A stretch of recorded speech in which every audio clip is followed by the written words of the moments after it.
Hello everyone, this is Blank. We are back on another episode of Nomad Craft. Today we are going to be doing the Deep Dark. Started a little bit behind me. Had to gather a lot of materials. Had to get a bunch of deep slate. Got some deep slate tiles. We got some cobbled deep slate. We got more cobbled deep slate. And then we actually have some sculk and sculk veins. It's going to be a very big episode, especially since we're going to be doing a lot more redstone in this video. I might show you guys a little bit of that. I'm still trying to tweak out all the bits and bots of everything, but if you're new to the channel, feel free to subscribe, like if you like the video, comment on the video, all that stuff. Always appreciated. And are we there yet? Nope. How about now? Yep, there we are. So, this is what we got so far. Unfortunately, we don't have the blocks that actually make up when you go to the Deep Dark. There is no way to get the blocks that are there because they are not breakable. So we're going to use Crime Obsidian. Gives off some light, a little bit of texture with the, especially with the like little drips falling down. I think it's not a bad substitution, but we're going to make it work. We have some soul soil, or soul sand with a fire, and that's our way down to level, or not level, to the nether. And then we also install an exit, because players obviously need a way to get back. So, honestly, the Deep Dark, it's not going to be too crazy. We're going to have basically one parkour system that will be heavily redstone. Or it's not going to be heavy, but it's going to have redstone in it, and making it work is going to be interesting. But that being said, we got to start that, and then after that, I might tweak some of this stuff. I might put some sculk on these walls. They are a little bare at the moment, but we'll see. But yeah, let's get right on into it. Okay, we have the Deep Dark done. Well, not done. I still have to do a whole nother room. But we got a lot of it done so far. We have the whole setup done. You guys can see just faintly enough. I decided to put, obviously, username, blank, right on the side there. If you can't see it, well, I don't think I have any night vision potions at the moment, but I can always put that on like this.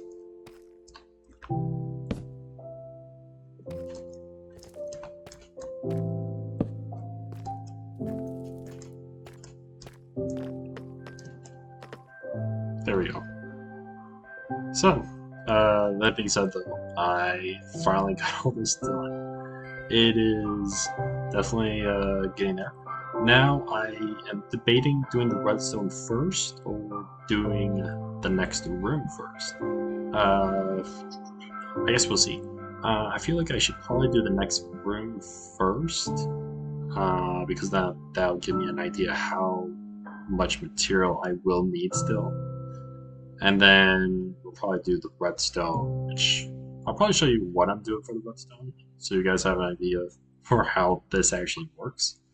But as you can see, it's using pistons. Unfortunately, I don't have any way to get around that, because obviously I want it to be like 3 blocks wide, and if it's anywhere less than that, it just makes it too easy of a jump. So obviously these pistons will raise up, or raise down, or based on a whole kind of odds system. But that being said, that'll be another time.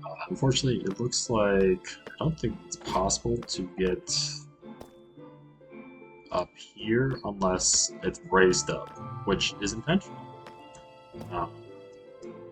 So same with that end, you won't be able to get to that side, I don't believe. Unless it's raised up, you can just get rid of those. That's not too important. But if we go Okay, well, you can get up, but I mean, it's not like if you miss it, it's it's like the one in the passion. Essentially, it is a difficult jump, but it's not impossible. So, yeah. Plus, like obviously, if you're having difficulty, go to a piston where it's raised up, and you'll have a little bit of extra time with getting that. Other than that, it should be all spawn proof. Obviously, over here you'll think spawn like things can spawn here. This half slab, so don't have to worry there. Same with that corner. This right here is a half slab, full block, half slab, stairs, full block. Fire reaches the light, so that's good. Technically, I could remove these lights, which I am debating. Um, but at the same time, I am not entirely sure if mobs can spawn here, especially like on top of these. Uh, so I might have to test that out in the creative world. But until that is all said and done, yeah, let's start working on the next room. Let's go. Okay, everyone, we have finally finished the deep dark. I know it said one room. It's technically two rooms, but it's still one room. It's one room that has two different parts to it. So the first one, we have the deep slate. Deep slate plus dripstone plus like jumping over lava. I thought decent wise, not too bad. Obviously, I probably could have upped it up a little bit, but at the same time, it's not like impossible. Like I don't have my laser on right now, but I can take that off, and right then and there, that is a tough jump. I might put a ladder there, but yeah, here's the downside: is that players will have to get around this. So it is possible to get back up. But yeah, this jump is not easy. It's not difficult. Well, I mean, it is difficult, but it's not a simple jump. This one, little bit hard. Well, it's not really that hard, but obviously you don't want to miss it. This one's fairly simple. Plus, you can also go up here to get to it. Same with that one. Fairly simple. This one you have to come here. And a nice easy jump to this skulk area, where we have some sensors, some candles, some, I forget what that is, catalyst, I think. And if we walk around a little bit, that's right, we got some shriekers. So we got a nice few shriekers here. We got one here and one there. Nice range of filters. Sensors. Then we go that jump. This one might be a little bit harder since you can't really see it as well, but this is how they get up and go on to the next thing, which is obviously where the deep dark technically is. Now, why am I crouching in this hallway? Why would I want to do that? Well, let's see. We have the stairs, and they go up here. But why would I crouch right there, you might ask? Well, let's do that. That's right. I put, I think, 11 shriekers right under here. So if you jump, you walk over, go down the stairs without crouching.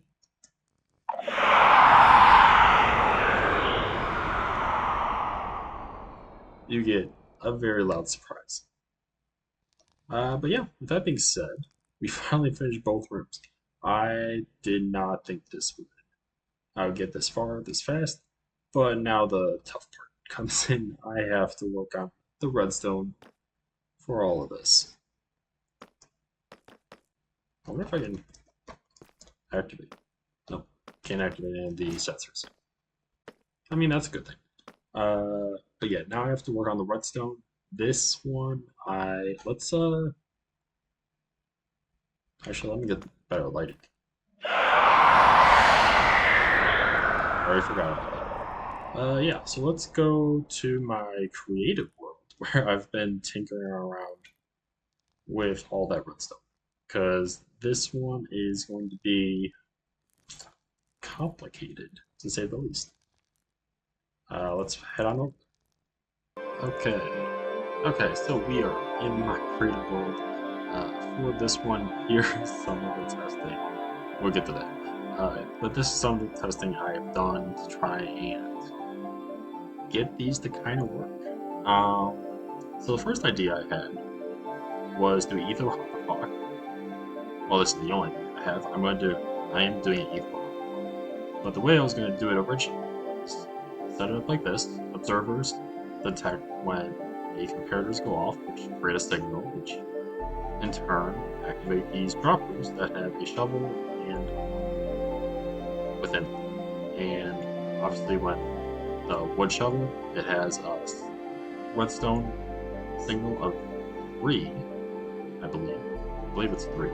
So 1, 2, and then 3. So this would activate the stone right here, which would turn this redstone torch off, turn this on, which would signal this block here. It doesn't have to be a target block, but it's just a regular block would work. That's why I have those over there that are just regular blocks. Why are you in there? Okay. Which would activate this piston, which would raise it up. So that's the first idea I had, which worked great, but then I was like, okay, now I need to, if I can set all of these around, that'd be even better. I have here, here, here, and here. Hello. But, let's do that. But then I got some more thinking. I was like, okay, well, if I do 2 of these redstone, one here and one here, these don't activate, which is tricky, to say the least. So I had to scratch that, like just setting them all up like this. So I was like, okay, what about doing a hopper block, but underneath? And I'm like, okay, well, I can probably do that, kind of. Only issue would be just creating the redstone signal long enough where where I have space for this. But another issue I came across is, well, I mean, technically I need,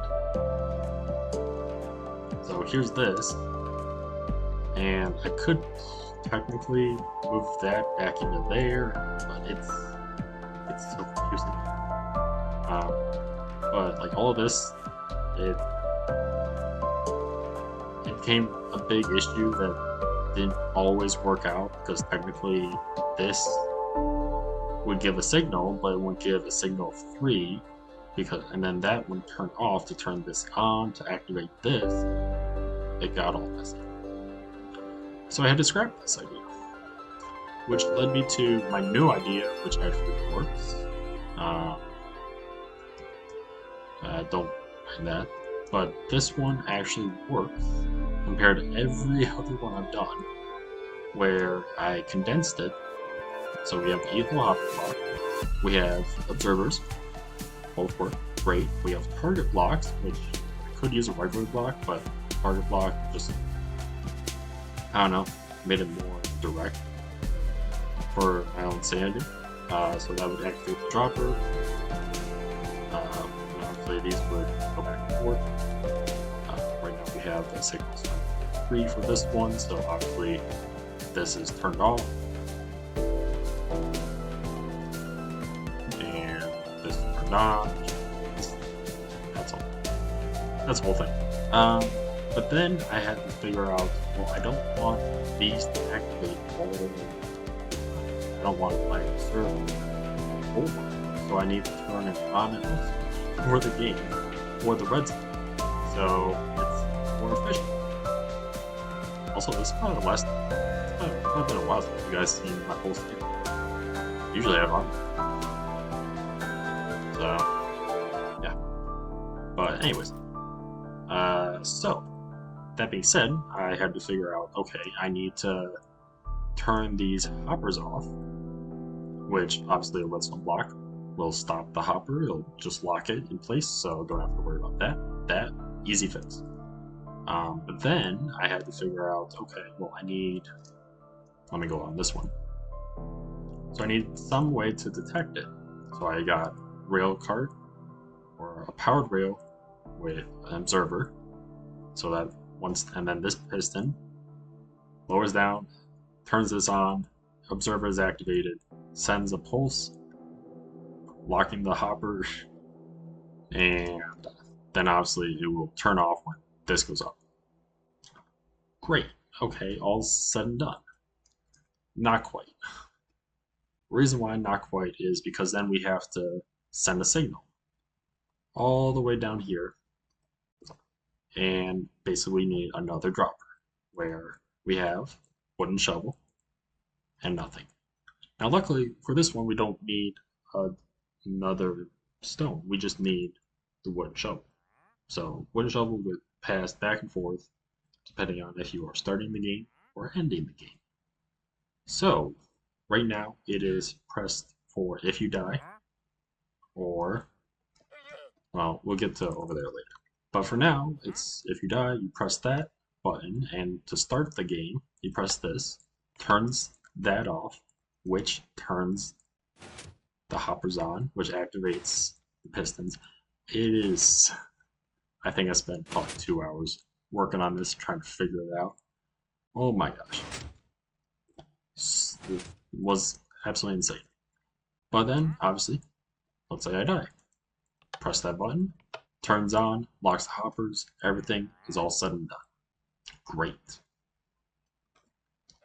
Now, obviously, not every single person will be going down to the deep dark. So, I need to figure out a way to turn it off if someone actually completes the puzzle. Which brings us over here. So, what did I do? Pass it. So I did something very similar to other, pretty much other things that there are. I used tripwires, but the only hard part, which obviously I'll probably just have to explain to players, is uh, you'll have to hit or let's actually drop a block. First we have to activate this. So let's say we're starting the game. Okay, we do our whole run. We get over to the finishing area or whatnot, where I got the piece of paper, which for now is a stone brick. We drop that. That activates. Did not mean to do that. Oh, that didn't even work. And that's the problem right now. It's like it works half the time, doesn't work the other half. But essentially, I need the players to do this, which gives that one little pulse, which activates these observers, which sends a signal that essentially would this do, which sends the wooden shovel back over here, locking those hoppers. Hopefully you followed that. If you didn't, I apologize. I mean, this isn't the most advanced Redstone there is, but if you've never touched Redstone or you don't know that much about it, I'm sure it's a little overwhelming. So apologies. But that being said, like this is the best solution I think I can come up with, um, just to make it more server friendly. That being said, though, I have to actually create this in the survival world. I don't have creative, so I can't just float around, which makes things a little bit harder. And then I also need a lot of resources. It's going to be a lot of resources, which is unfortunate. And even then, well, here comes the next problem. I have, I believe, I think it's 7 rows and 4 columns. So here's the next issue. This takes up 6 spaces. These are 3 blocks apart. So I can either do 3 rows and then have 1 row on the side, which I mean is very much doable. Or I have to create some elaborate system, which I'm not sure yet. But I might have to tackle this a little bit later. We'll probably see. I'm probably going to test it a little bit more in this world just to make sure everything is good to go. Because also I have to consider height-wise too. Because if I do the row or if I do the columns where there's 7, this is only 3 off. And height-wise, I'm already at 1, 2, 3, 4, 5, 6, 7, 8, 9, 10, 11, 12. I'm at 12 blocks from the floor. So that is a bit concerning because then I would have to, I'm definitely doubling it, which would be 24 blocks, and then adding another like 1, 2, 3, 4 blocks for the 7th one.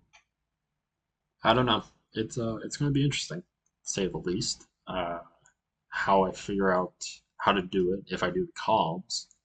If I do the rows, a little bit easier, but then I get into the issue with spacing. So yeah, we will definitely have to figure that out in due time. But for now, I guess I'll start working on that, and I will, uh, yeah, give you guys an update on how that is going. If I don't finish, well, I guess we'll see how far I get with it. But if I don't finish it for this video, I'll definitely finish it within the next video or sometime after that. But let's see how much we can get done right now. Okay, I have finally finished the redstone. So this one took a lot longer than expected, but it worked out. So I decided to do it a little bit different. Instead of doing each one individually, I decided to do 4 different ones and then have them connect up, one for each row. It's a simpler, it is a bit simpler. Obviously, it will be a little bit easier for the players to kind of guess the timing. That being said, though, it's still not going to be super easy. I plan to put each one of these on like um, different number of items in those hoppers. So let's just say this one has 9, that one has 12, 15, and 18, just to put numbers out there. That way it'll give some variation to what goes up and down, um, but it will still give the players a chance within there. And then obviously with these, as I showed before, these will be connected up once I actually have a place to connect it up to. But for now, they're just going to stay right there, and something I will have to tackle later. But yeah, with that being said, hopefully you guys enjoyed this video. I know this whole thing is, let's do this. Boom, there. Snapshot to the video, or the thumbnail. Thumbnail to the video, right there. But yeah, so we got the deep dark done. We got all the redstone for there done. I also did redstone for the fortress for our going into the chest. I also added one to the deep dark because I needed that. So we got 2 more locations done, which is great. We got the redstone for the deep dark done, which is even more great. And next week we're going to be tackling the deep oak, which hopefully I can finish most of it next week. We'll see. There are going to be 5 rooms instead of 2 or 3 or whatever, so I have a lot on my plate for next week. But yeah, if it doesn't finish off next week, then it will be done for sure, hopefully by the following week. And then once that's all said and done, then we're probably going to start working on the escape room. And the escape room, I will give you guys a little bit of an update. I only plan to do 2 rooms. Originally, I wanted to do 3, but based on time constraints, I'm like, I need to just do 2 rooms. So I'm going to have intermediate room and an advanced room. So that's going to be a little bit better on my part. Makes it a little bit easier. If it comes down to like a really big time constraint, I might just combine those 2 rooms together and make advanced, like an ultra advanced room. We'll see. But that's where my current thoughts are on that currently. But yeah, no, this whole thing it turned out good. I am enjoying it. I hopefully you guys are as well. And then yeah, next week we're gonna be tackling the overworld, and we will start with the village. And I have a nice little Easter egg or two, especially involving the village. So stick around for that or tune into it. But with that being said, I hope you guys like the video. If you're new to the channel, feel free to subscribe. And yeah, comment on what you liked, what you want to see more, what Redstone you think I could improve on, because there was a lot today. But yeah, hopefully you guys enjoyed, like I said, and I will see you all in the next video. See you, everyone.